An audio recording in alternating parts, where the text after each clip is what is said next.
നമസ്കാരം. ഇന്നത്തെ വീഡിയോ 10ാം ക്ലാസ്സിൽ ഇപ്പോൾ ഈ മാർച്ചിൽ പരീക്ഷ എഴുതിയ കുട്ടികൾക്കും അവരുടെ രക്ഷിതാക്കൾക്കും വേണ്ടിയുള്ളതാണ്. ഗ്രേസ് മാർക്ക് അതെങ്ങനെയാണ് ചേർക്കുന്നത്? A+ന് വേണ്ടി മാത്രമാണോ, അല്ല ഏതൊക്കെ വിധത്തിൽ ഗ്രേസ് മാർക്കുകൾ ചേർക്കും എന്നാണ് ഈ വീഡിയോയിൽ പറയുന്നത്.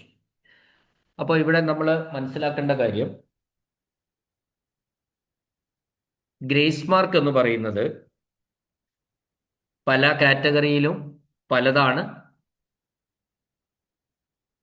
ചിലർക്ക് 18 മാർക്ക് ഉണ്ടാവും, ചിലർക്ക് 20 മാർക്ക് ഉണ്ടാവും, 15 ഉണ്ട്, 10 ഉണ്ട്. അങ്ങനെ പല വിഭാഗത്തിനും പല അളവിലുള്ള ഗ്രേസ് മാർക്കുകളാണ് കിട്ടുന്നത്. ഇപ്പം ഞാനിവിടെ 8 ഐറ്റംസ് കാണിക്കാം. 8 പേജുകളിലായിട്ട് പല ഓരോ പല സിറ്റുവേഷനിൽ നമ്മൾ ഗ്രേസ് മാർക്ക് കൊടുക്കുന്ന രീതിയാണ് ഞാനിവിടെ കാണിക്കുന്നത്. നിങ്ങൾ നോക്കുക, ഇവിടെ ആദ്യത്തെ പേജാണിത്. ഈ ആദ്യത്തെ പേജ് പറയുന്നതിന് മുമ്പ് ഒന്ന് രണ്ട് കാര്യങ്ങൾ പറഞ്ഞോട്ടെ. ഈ ഗ്രേസ് മാർക്ക് 90% മാർക്ക് കിട്ടിയാൽ പിന്നെ ഗ്രേസ് മാർക്ക് ആ വിഷയത്തിന് കൊടുക്കുന്നതല്ല. 90%. ഇപ്പം രണ്ട് വിഭാഗമുണ്ട് നമുക്ക്. ആ, ചെറിയ വിഷയങ്ങളാണെങ്കിൽ സി അടക്കം 45 മാർക്ക് കിട്ടിയാൽ പിന്നെ ഗ്രേസ് മാർക്ക് കൊടുക്കില്ല. വലിയ വിഷയങ്ങളാണെങ്കിൽ 3 വിഷയമുണ്ട് അങ്ങനത്തെ, അത് 90 മാർക്ക് കിട്ടിയാൽ, സി അടക്കം 90 മാർക്ക് കിട്ടിയാൽ പിന്നെ ഗ്രേസ് മാർക്ക് കൊടുക്കില്ല.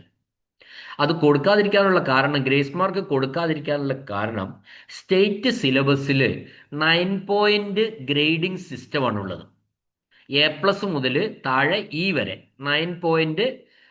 A, E, D+, D, D+, C+, B+, A+. അങ്ങനെയാണ് അതിൻ്റെ പോക്ക്. അപ്പോൾ ആ ഗ്രേഡിങ് ആയതുകൊണ്ട് ഏറ്റവും ടോപ്പ് ഗ്രേഡ് എന്ന് പറയുന്നത് A+ ആണ്. അത് കിട്ടിക്കഴിഞ്ഞാൽ പിന്നെ അതിലേക്ക് വെറുതെ പിന്നെ മാർക്ക് കൊടുക്കാൻ ബാക്കി ഉണ്ടെങ്കിൽ പോലും കൊടുക്കുകയില്ല. ഇപ്പം 20 മാർക്ക് ഗ്രേസ് മാർക്കുള്ള ഒരാൾക്ക് എല്ലാത്തിലും A+ കിട്ടിക്കഴിഞ്ഞാൽ, എല്ലാ വിഷയങ്ങൾക്കും A+ കിട്ടിക്കഴിഞ്ഞാൽ പിന്നെ ഗ്രേസ് മാർക്ക് കൊടുക്കേണ്ടതില്ല, കൊടുക്കുകയുമില്ല. അപ്പോൾ അതിൽ നമ്മൾ മനസ്സിലാക്കേണ്ട കാര്യം, അങ്ങനെ ഒരാൾക്ക് A+ കൊടുത്തിട്ട് ഗ്രേസ് മാർക്ക് കൊടുത്തിട്ടില്ല എങ്കിൽ സർട്ടിഫിക്കറ്റിൽ ഒന്നും ഉണ്ടാവില്ല. ഗ്രേസ് മാർക്ക് കൊടുത്തവരുടെ സർട്ടിഫിക്കറ്റിൽ ഗ്രേസ് മാർക്ക് അവാർഡഡ് എന്ന് ഉണ്ടാവും. അവർക്ക് +1 സമയത്ത് ഇതിൻ്റെ ഒരു ആനുകൂല്യം പിന്നീട് ലഭിക്കുന്നതല്ല. എന്നാൽ ഗ്രേസ് മാർക്കിൻ ഇല്ലാതെ പാസ്സായ കുട്ടികൾ, ഫുൾ A+ വാങ്ങിയ കുട്ടികൾക്ക് ആ ഗ്രേസ് മാർക്കിൻ്റെ ഒരു ആനുകൂല്യം +1ൻ്റെ അഡ്മിഷൻ സമയത്ത് ലഭിക്കുന്നതും ആയിരിക്കും. അപ്പോൾ അത് നമ്മൾ ആദ്യമേ മനസ്സിലാക്കുക. പിന്നെ നമ്മൾ മനസ്സിലാക്കേണ്ട കാര്യം, ഒരു കുട്ടിക്കും ഇത് ആ, പിന്നെ നമ്മളെ പരീക്ഷാ സെൻറ്ററിൽ പേപ്പർ നോക്കുന്നത് പെൻസിൽ വെച്ചിട്ടാണ്. പേപ്പറിൽ മാർക്ക് ഇടുന്നത് മാർക്കായിട്ടാണ്, ഒരിക്കലും ഗ്രേഡായിട്ടല്ല. മാർക്ക് ഇട്ട് അരമാർക്ക് റൗണ്ട് ചെയ്ത് അവസാനം ടോട്ടൽ കിട്ടുന്ന അരമാർക്ക് റൗണ്ട് ചെയ്തിട്ടാണ് മാർക്ക് ഇടുന്നത്. അപ്പോൾ എല്ലാ പേപ്പറിലും എല്ലാ ചോദ്യങ്ങളുടെയും ഉത്തരം ഗ്രേഡായിട്ടല്ല ഇടുന്നത്, മാർക്കായിട്ട് തന്നെ. ഈ ടോട്ടൽ മാർക്കാണ് ഓരോ വിഷയത്തിൻ്റെയും അന്നും പിറ്റേന്നുമായിട്ട് അപ്ലോഡ് ചെയ്തിട്ട് പരീക്ഷാ ഭവനിലേക്ക് അയക്കുന്നത്. അപ്പോൾ അവിടെ വെച്ച് അതെല്ലാ മാർക്കും വാല്യുവേഷനൊക്കെ തീർന്നതിന് ശേഷം മാത്രമാണ് ഈ ഗ്രേസ് മാർക്ക് ആഡ് ചെയ്യുന്നത്. അപ്പോൾ ഗ്രേസ് മാർക്ക് ആഡ് ചെയ്യാൻ വേണ്ടിയിട്ടുള്ള പേപ്പറുകളൊക്കെ, സർട്ടിഫിക്കറ്റിൻ്റെ കോപ്പി അടക്കമുള്ള പേപ്പറുകളൊക്കെ പരീക്ഷാ ഭവൻ നിർദ്ദേശിച്ചതിനനുസരിച്ച് ഈ മാർച്ച് 31 എല്ലാവരും അപ്ലോഡ് ചെയ്ത് കഴിഞ്ഞു. ഇനി വാല്യുവേഷൻ നമ്മൾ മെയ് 2-നാണ് ഇപ്പോഴത്തെ നിലയിൽ വാല്യുവേഷൻ തീരുന്നത്. ഏപ്രിൽ 16-നാണ് വാല്യുവേഷൻ തുടങ്ങുന്നത്. അപ്പോൾ വാല്യുവേഷൻ തീർന്നു കഴിഞ്ഞാലാണ് ഈ ഗ്രേസ് മാർക്ക് ആഡിങ് ഒക്കെ നടക്കുന്നത്. അത് മാനുവലായിട്ടല്ല ചെയ്യുന്നത്, സോഫ്റ്റ്വെയർ ആണ്. അപ്പോൾ ഇനി നമുക്ക് ഓരോ കേസ് നോക്കാം, അപ്പം നമുക്ക് മനസ്സിലാവും. ഇപ്പോൾ ഒന്നാമത്തെ ഇത് നോക്കുക. ഏറ്റവും ആദ്യം വിഷയങ്ങൾ ഞാൻ കൊടുത്തിട്ടുണ്ട്. രണ്ടാമത്തെ കോളത്തിൽ അവർക്ക് എഴുത്തു പരീക്ഷയിൽ കിട്ടിയ മാർക്കാണ്. എഴുത്തു പരീക്ഷയിൽ കിട്ടിയ മാർക്ക് നോക്കുക, 36, 35. മൂന്നാമത്തെ കോളത്തിൽ അവർക്ക് എത്ര മാർക്ക് കൂട്ടിയാൽ അടുത്ത ഗ്രേഡിലേക്ക് എത്തുമെന്നാണ് ഞാൻ കാണിച്ചിരിക്കുന്നത്. എത്ര മാർക്ക് കൂട്ടിയാൽ അടുത്ത ഗ്രേഡിലേക്ക് ആകും എന്നാണ് മൂന്നാമത്തെ കോളത്തിൽ കാണിച്ചിരിക്കുന്നത്. നാലാമത്തെ കോളത്തിൽ ഈ ഗ്രേസ് മാർക്ക് ആഡ് ചെയ്താൽ അവർക്ക് അവസാനം കിട്ടുന്ന ഗ്രേഡ് എന്തായിരിക്കും എന്നാണ് ഞാൻ കാണിച്ചിരിക്കുന്നത്. അപ്പൊ ഇവിടെ എഴുത്തു പരീക്ഷയുടെ മാർക്ക് മാത്രമാണ് പരിഗണിച്ചത്. അതിന്റെ കൂട്ടത്തിൽ സി കൂടി പരിഗണിച്ചാലും ആ വിധത്തിൽ നമുക്ക് കണക്ക് കൂട്ടാം. രണ്ടും ഒരു സെയിം തന്നെയാണ്. കാരണം എന്താ, കേരളത്തിലെ 4,27,000 പേർക്കും 10 ഉള്ളതിന് 10 സിയും 20 ഉള്ളതിന് 20 സിയും എല്ലാവർക്കും കിട്ടിക്കഴിഞ്ഞു. ഒരാൾക്ക് പോലും ഒരു മാർക്ക് പോലും സി മാർക്ക് കുറവില്ല. എല്ലാവർക്കും കൊടുത്തു കഴിഞ്ഞു. ഫുൾ മാർക്കാണ് കൊടുത്തിരിക്കുന്നത്. അപ്പൊ ഞാൻ ഒരു സ്കൗട്ട് ആൻഡ് ഗൈഡ്സിലെ സാധാരണ സ്കൗട്ട് ആൻഡ് ഗൈഡ് രാജ്യപുരസ്കാരം ഒന്നും കിട്ടാത്ത ഒരു സ്കൗട്ട് ആൻഡ് ഗൈഡ് കുട്ടിയുടെ ഗ്രേസ് മാർക്കാണ് ഞാൻ എടുത്തിട്ടുള്ളത്. ആ കുട്ടിക്ക് കിട്ടുന്ന ഗ്രേസ് മാർക്ക് എന്ന് പറയുന്നത് 18 മാർക്കാണ്. നോക്കുക, 18 മാർക്കാണെന്ന് നമ്മൾ ഓർമ്മിച്ച് വെക്കുക. ആദ്യത്തെ മലയാള സെക്കൻഡിന് മലയാളം ഫസ്റ്റിന് 36 മാർക്ക് കുട്ടിക്ക് കിട്ടിയിട്ടുണ്ട്. അപ്പൊ കുട്ടിക്ക് അവിടെ 0 മാർക്ക് ഇനി മാർക്ക് കൊടുക്കില്ല. കാരണം ഓൾറെഡി ആ കുട്ടി A+ കിട്ടിക്കഴിഞ്ഞു. മലയാള സെക്കൻഡിന് 35 കിട്ടിയിട്ടുണ്ട്. 35 A+ ആണ്. ശരിക്കും 10 സിയും കൂടെ കൂട്ടുമ്പോൾ 35 A+ ആണ്. അവിടെ ആ കുട്ടിക്കും സി അടക്കം കണക്കാക്കുമ്പോൾ ഒരു A+ന് മാർക്ക് കൊടുക്കേണ്ടതില്ല. അത് അവിടെയും 0 കൊടുത്താൽ മതി. ഇംഗ്ലീഷിന് കുട്ടിക്ക് 56 മാർക്കേ ഉള്ളൂ. 56 മാർക്കിന്റെ കൂടെ 4 മാർക്ക് കൂട്ടിയാൽ എ ആവും. അതായത് 60 എ. 60, 20, 80 മൊത്തം പറഞ്ഞാൽ 80 മാർക്കാണ്. സി 20 കൂടെ കൂട്ടിയാൽ 80 മാർക്കാണ് എ. അപ്പൊ 4 മാർക്ക് അവിടെ കൊടുത്താലേ എയിലേക്ക് എത്തുള്ളൂ. ഹിന്ദിക്ക് 33 മാർക്കുണ്ട്. 2 മാർക്ക് കൂടി കൊടുത്താൽ A+ലെത്തും. SS-ന് 65 മാർക്കുണ്ട്. 5 മാർക്ക് കൊടുത്താൽ A+ലെത്തും. ഫിസിക്സിന് 32 മാർക്കുണ്ട്. 3 മാർക്ക് കൊടുത്താൽ A+ലെത്തും. കെമിസ്ട്രിക്ക് 38 മാർക്കുണ്ട്. അവിടെ മാർക്ക് കൊടുക്കേണ്ടതില്ല, ഓൾറെഡി A+ ആണ്. ബയോളജിക്ക് 35 മാർക്കുണ്ട്. മാർക്ക് കൊടുക്കേണ്ടതില്ല, ഓൾറെഡി A+ ആണ്. മാത്സിന് 64 മാർക്കുണ്ട്. അവിടെ 6 മാർക്ക് കൊടുത്താൽ A+ ആവും. IT-ക്ക് 34 മാർക്കാണ് ഉള്ളത്. 1 മാർക്ക് കൊടുത്താൽ ആ കുട്ടിക്ക് IT-ക്ക് A+ ആവും. അപ്പൊ നമ്മൾ ഈ മാർക്കുകൾ കൊടുക്കുന്ന വിധം നോക്കാം. ഏറ്റവും ആദ്യം ഏറ്റവും കുറഞ്ഞ മാർക്ക് കൊടുത്താൽ അടുത്ത ഗ്രേഡിലേക്ക് എത്തുന്ന വിഷയങ്ങൾ ഏതാണെന്ന് നോക്കുകയാണ് നമ്മൾ. ആകെ നമ്മളെ കയ്യിലുള്ളത് 18 മാർക്കാണ്. അതിന് 1 മാർക്ക് കൂട്ടിയാൽ ഗ്രേഡ് ആവുന്ന ആ വിഷയത്തിനാണ് ആദ്യമായിട്ട് നമ്മൾ മാർക്ക് കൊടുക്കുക. ഇവിടെ 1 മാർക്ക് കൂട്ടിയാൽ A+ ആവുന്ന, A+ ആവണമെന്നില്ല, തൊട്ടടുത്ത ഗ്രേഡ് ആവുന്ന ഒരു വിഷയമുണ്ട്. അത് IT ആണ്. IT-ക്ക് 1 മാർക്ക് കൊടുത്താൽ A+ ആവും. അപ്പോൾ ആ 1 മാർക്ക് നമ്മൾ കൊടുത്തു. ഇനി ബാക്കി 17 മാർക്കുണ്ട്. 2 മാർക്ക് കൊടുത്താൽ അടുത്ത ഗ്രേഡ് ആവുന്ന ഏതെങ്കിലും ഉണ്ടോ നോക്കി. ഉണ്ട്. 2 മാർക്കിന്റെ ഹിന്ദിക്ക് 2 മാർക്ക് കൊടുത്താൽ അവിടെ A+ ആവും. അതും കൊടുത്തു. ഇനി വേറെ 2 ഉണ്ടോ? ഇല്ല. 3 മാർക്ക് കൊടുത്താൽ ഉണ്ടോ നോക്കി. ഫിസിക്സിന് 3 മാർക്ക് കൊടുത്താൽ A+ ആവും. 32ന്റെ കൂടെ 3 കൂട്ടിയാൽ 35 ആവും. അത് A+ ആയി. അതും കൊടുത്തു. ഇനി 4 മാർക്ക് ഉണ്ടോ? അടുത്തത് ഇംഗ്ലീഷിന് 4 മാർക്ക് കൊടുത്താൽ അത് എ ആവും. 56ന്റെ കൂടത്തിൽ 4 കൊടുക്കുമ്പോൾ 60, 60, 20 സി കൂട്ടിയാൽ 80 ആവും. അപ്പോ എ ആകും. ഇനി 5 മാർക്ക് കൊടുത്താൽ A+ ആകുന്ന ഏതെങ്കിലും വിഷയമുണ്ടോ? ഉണ്ട്. SS-ന് 65 കിട്ടിയിട്ടുണ്ട്. 5 കൊടുത്താൽ 70, 70, 20, 90, സി അടക്കം 90 A+ കിട്ടും. ഇനി നമുക്ക് ഈ കൊടുത്ത മാർക്കുകൾ ഒന്ന് കൂട്ടി നോക്കാം. മോളിൽ താഴോട്ട് ഈ മഞ്ഞ അടയാളത്തിൽ കാണിച്ചിരിക്കുന്നതാണ് ഗ്രേഡിൽ കൊടുത്തിട്ടുള്ളത്. ഗ്രേസ് മാർക്ക് ഞാൻ കൊടുത്തിട്ടുള്ളത് 4, 2, 6, 5, 11, 3, 14, 1, 15 മാർക്ക് കൊടുത്തു കഴിഞ്ഞു. ഈ 15 മാർക്ക് 18-ൽ 15ഉം കൊടുത്തു കഴിഞ്ഞു. ഇനി ബാക്കിയുള്ള മാർക്ക് എന്ന് പറയുന്നത് 3ആണ്. 3 കൊടുത്താൽ ഒരു ഗ്രേഡ് മാറുന്ന ഒരു കാറ്റഗറിയും ഇവിടെ ഇല്ല എന്നുള്ളതാണ് സത്യം. അടുത്തത് കൊടുക്കാനാണെങ്കിൽ 6 മാർക്ക് കൊടുക്കണം മാത്സിൽ A+ കിട്ടണമെങ്കിൽ. പക്ഷേ അവിടെ കൊടുക്കാൻ 6 മാർക്ക് നമ്മുടെ കയ്യിൽ ബാക്കിയില്ല. 3 മാർക്കേ ഉള്ളൂ. അതുകൊണ്ട് ആ 3 മാർക്ക് ആർക്കും കൊടുക്കാതെ ലാപ്സായി പോവാണ് ചെയ്യാം. ഈ കൊടുത്ത വിഷയങ്ങൾക്ക് പിന്നെ അടുത്ത ഗ്രേഡിലേക്ക് വന്ന വിഷയങ്ങൾക്ക് വീണ്ടും ഗ്രേസ് മാർക്ക് കൊടുക്കുന്നതല്ല എന്നുള്ളതാണ് സത്യം. അടുത്ത കാറ്റഗറിയിലേക്ക് വേറൊരു 15 മാർക്കുള്ള ലിറ്റിൽ കൈറ്റ് കുട്ടിയാണ് അടുത്ത് എടുത്തിരിക്കുന്നത്. ഞാൻ വെറുതെ പല എക്സാമ്പിളാണ്, നിങ്ങൾക്ക് നിങ്ങളുടെയായിട്ട് സാമ്യമുള്ള ഏതെങ്കിലും ഇതിലുണ്ടാവും നോക്കുക. ഇവിടെ 15 മാർക്ക് ആകെ ഉള്ളത്. ആദ്യം മലയാളം ഫസ്റ്റിന് ഓൾറെഡി A+ ആയി കഴിഞ്ഞു. മലയാളം സെക്കൻഡിന് 2 മാർക്ക് കിട്ടിയാൽ A+ ആവും. 33 ഉണ്ട്. 2 കൂടി കിട്ടിയാൽ A+ ആവും. ഇംഗ്ലീഷിന് 47 മാർക്ക് ഉണ്ട്. 3 കൂടി കിട്ടിയാൽ 20 കൂടെ കൂട്ടിയാൽ 70. 47, 3, 50, 20, 70 സി. അപ്പൊ B+ ആവും. അപ്പൊ 3 മാർക്ക്. ഹിന്ദിക്ക് 24 മാർക്ക് ഉണ്ട്. 25 ഒന്നുകൂടി കൂട്ടിയാൽ 25 ആവും. 25 എന്ന് പറയുന്നത് B+ ആവും. SS-ന് 46 മാർക്ക്. ഇതിന്റെ കൂട്ടത്തിൽ നിങ്ങൾ സി കൂട്ടിക്കൊള്ളണം. അത് ഞാൻ എടുക്കാതെ ഇവിടെ പറയുകയാണ്. SS-ന് 46 മാർക്ക് ഉണ്ട്, 4 മാർക്ക് കൂടി കൂട്ടിയാൽ 50. ആ 50ന്റെ കൂട്ടത്തിൽ 20 കൂട്ടിയാൽ സി മൊത്തം 70 മാർക്കാവും. അപ്പോൾ B+ ആണ്. ഫിസിക്സിന് 35 മാർക്ക് A+ ഓൾറെഡി കിട്ടിക്കഴിഞ്ഞു, നമ്മൾ ഒന്നും ചെയ്യേണ്ടതില്ല. കെമിസ്ട്രിക്ക് 33 മാർക്കേ ഉള്ളൂ, അപ്പൊ 2 മാർക്ക് കൂട്ടിയാൽ A+ ആവും. ബയോളജിക്ക് 30, 5 മാർക്ക് കൂട്ടണം A+ ആവണമെങ്കിൽ.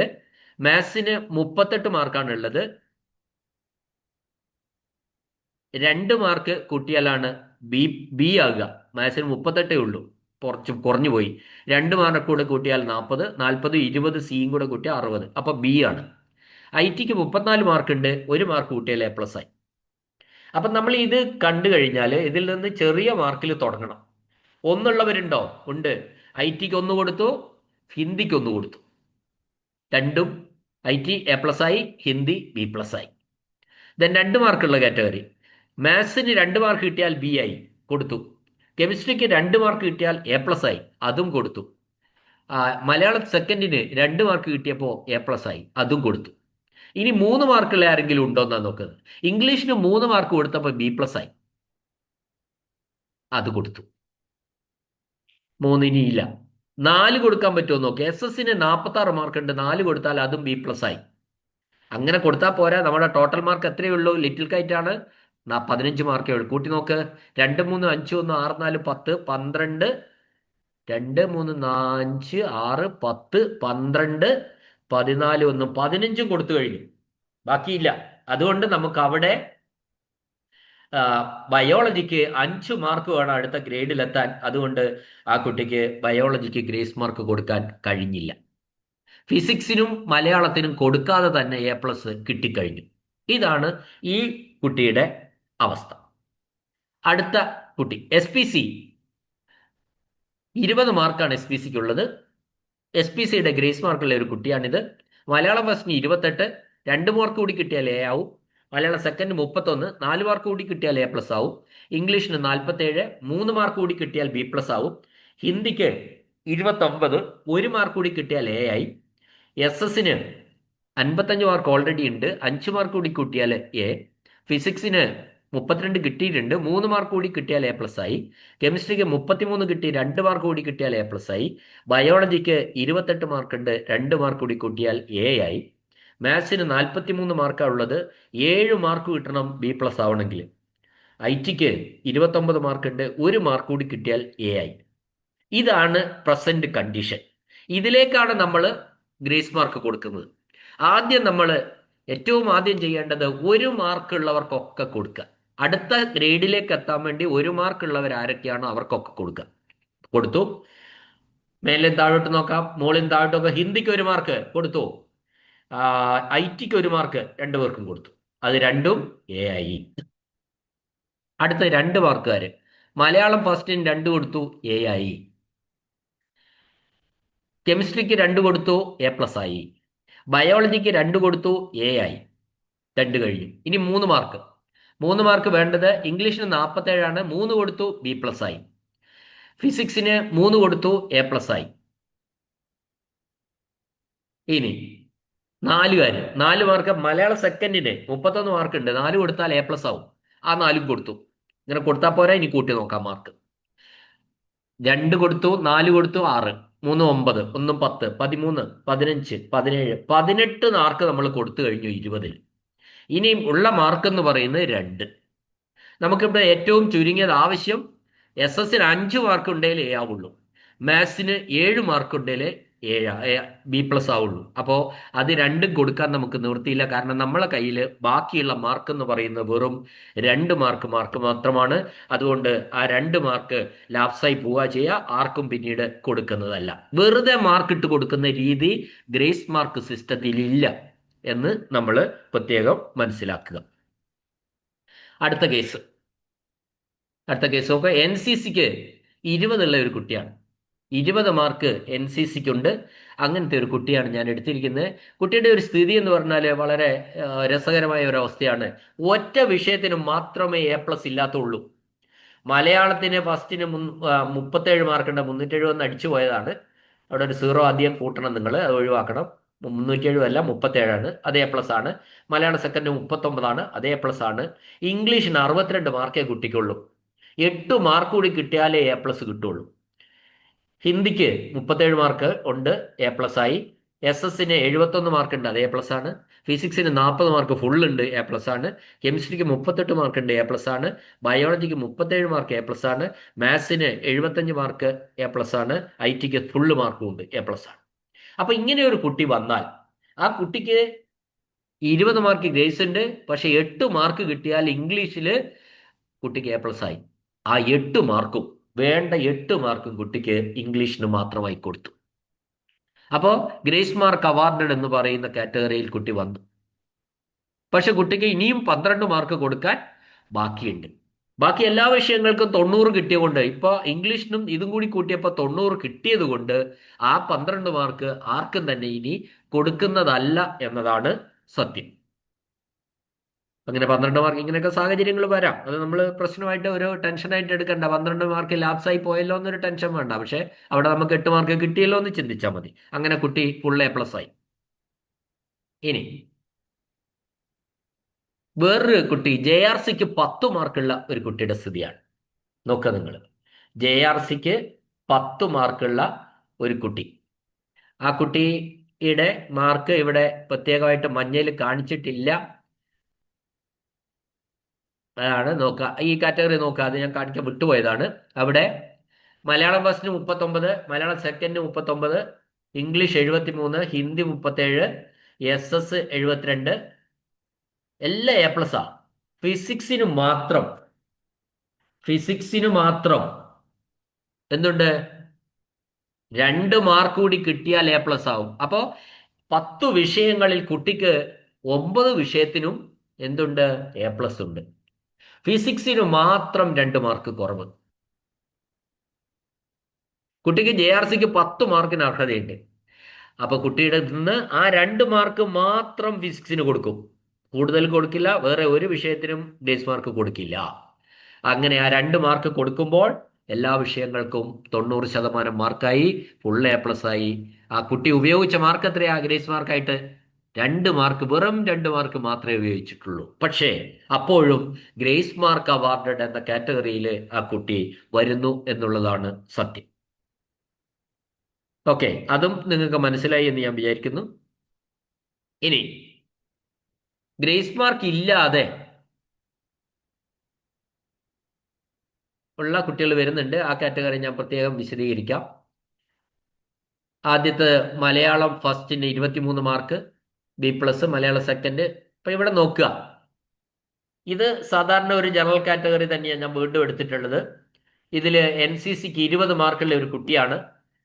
എത്ര കിട്ടിയാലേ മലയാളം ഫസ്റ്റിന് 2 കിട്ടിയാൽ B+ ആവും, മലയാളം സെക്കൻഡിന് 2 കിട്ടിയാൽ A ആവും, ഇംഗ്ലീഷിന് 37 മാർക്കുണ്ട്, 3 കിട്ടിയാൽ B ആവും, ഹിന്ദിക്ക് 21 മാർക്കുണ്ട്, 4 കിട്ടിയാൽ B+ ആവും, SS-ന് 36 മാർക്കുണ്ട്, 4 കിട്ടിയാൽ B ആവും, ഫിസിക്സിന് 28 മാർക്കുണ്ട്, 2 കിട്ടിയാൽ A ആവും, കെമിസ്ട്രിക്ക് 26 മാർക്കുണ്ട്, 4 കിട്ടിയാൽ A ആവും, ബയോളജിക്ക് 29 മാർക്കുണ്ട്, 1 മാർക്ക് കിട്ടിയാൽ A ആയി, മാത്സിന് 47 ഉണ്ട്, 3 കിട്ടിയാൽ B+ ആയി, IT-ക്ക് 28 മാർക്കുണ്ട്, 2 കിട്ടിയാൽ A ആയി. ചുരുക്കി പറഞ്ഞ എല്ലാ വിഷയത്തിനും, ഒരു വിഷയത്തിനും A+ ഇല്ല ഈ കുട്ടിക്ക്. അത് A+ലേക്ക് എത്തുന്നുമില്ല ഗ്രേസ് മാർക്ക് കൊടുക്കുമ്പോൾ. അങ്ങനെയുള്ള ഒരു കാറ്റഗറിയിൽപ്പെട്ട കുട്ടിയാണ്. അപ്പം നമ്മൾ നോക്കുക, 20 മാർക്ക് യഥാർത്ഥത്തിലുണ്ട്. ആദ്യം 1 മാർക്ക് വേണ്ട വിഷയം ഏതാ നോക്കി. 1 മാർക്ക് വേണ്ട വിഷയം ഒരെണ്ണേ ഉള്ളൂ, അത് ബയോളജിയാണ്. ബയോളജിക്ക് ആദ്യത്തെ 1 കൊടുത്തു, അത് A ആക്കി. ഇനി അടുത്തത് 2 മാർക്ക് വേണ്ട വിഷയമാണ്. 2 മാർക്ക് വേണ്ട വിഷയം മലയാളം ഫസ്റ്റ് ഉണ്ട്, മലയാളം സെക്കൻഡ് ഉണ്ട്, ഫിസിക്സും ഉണ്ട്, അവസാനം IT ഉണ്ട്. ആ 4 വിഷയങ്ങൾക്കും 2 വീതം കൊടുത്തു. അടുത്തത് 3 മാർക്ക് വേണ്ടത്, ഇംഗ്ലീഷിന് 37, 3 മാർക്ക് ഉണ്ടെങ്കിൽ B ആവും. ഇംഗ്ലീഷിന് 3 കൊടുത്തു, മാത്സിനും 3 കൊടുത്തു, B+ ആയി. ഇനി 4ആണ്. ഇപ്പൊ എത്ര മാർക്കായി നമുക്ക് നോക്കാം. 4, 3, 7, 4, 11, 2. അപ്പൊ നമുക്ക് ചെയ്യാൻ പറ്റുന്ന ഒരു വിഷയം, ഇനി അടുത്ത ഒരു വിഷയത്തിന് അടുത്ത മാർക്ക് 4ആണ്, 4 കൂടി കൊടുത്തിട്ട് കൂട്ടാം.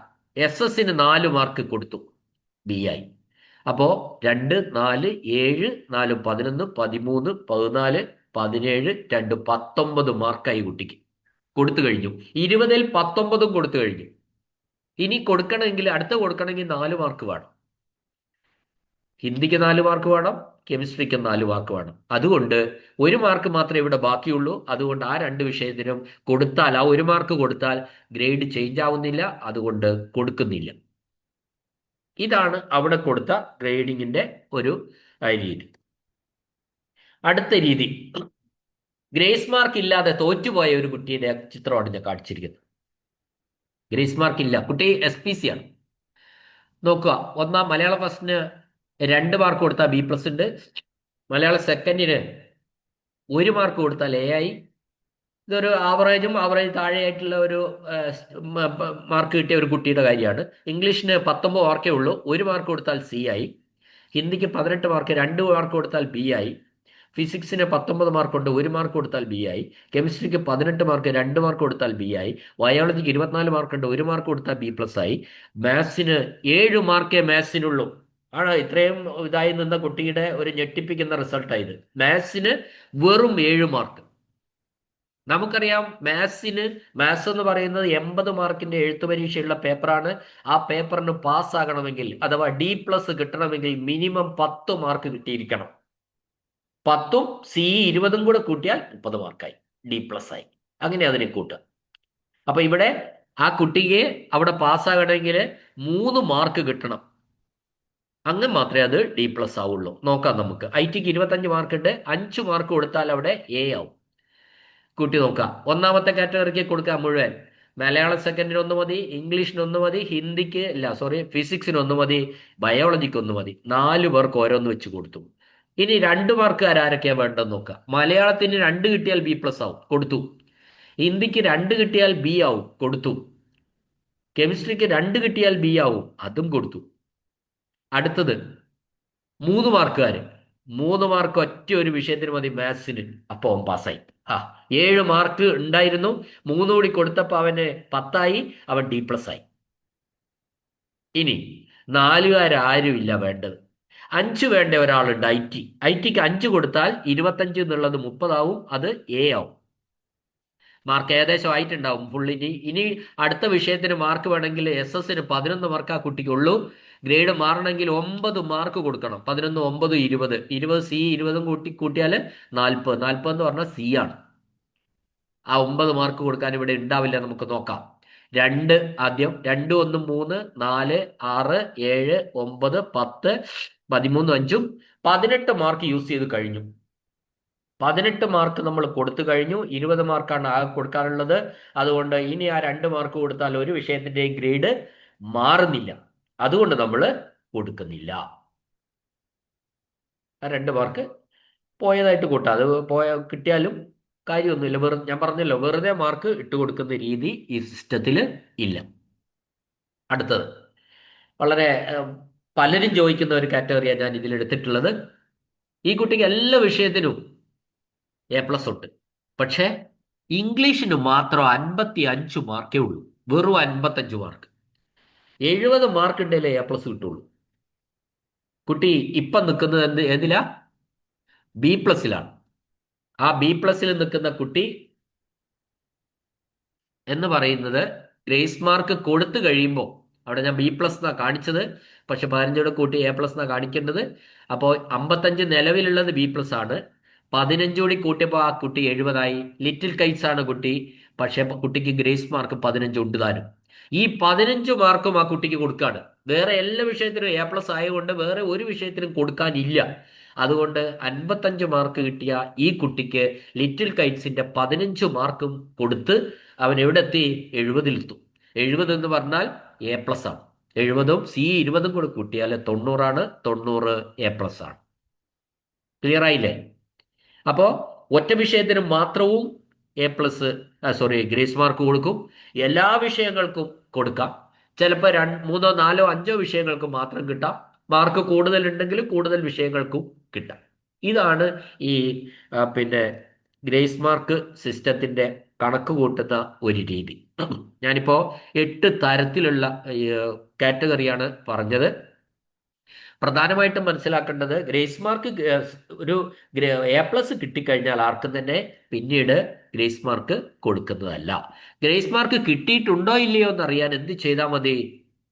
നമ്മൾ പിന്നെ ഗ്രേസ് മാർക്ക് അവാർഡഡ് എന്ന വാചകം സർട്ടിഫിക്കറ്റ് ഇല്ല എങ്കിൽ ആ കുട്ടിക്ക് ഗ്രേസ് മാർക്ക് കിട്ടാതെ ഫുൾ A+ കിട്ടിയ കുട്ടിയാണ് എന്നാണ് അതിന്റെ അർത്ഥം.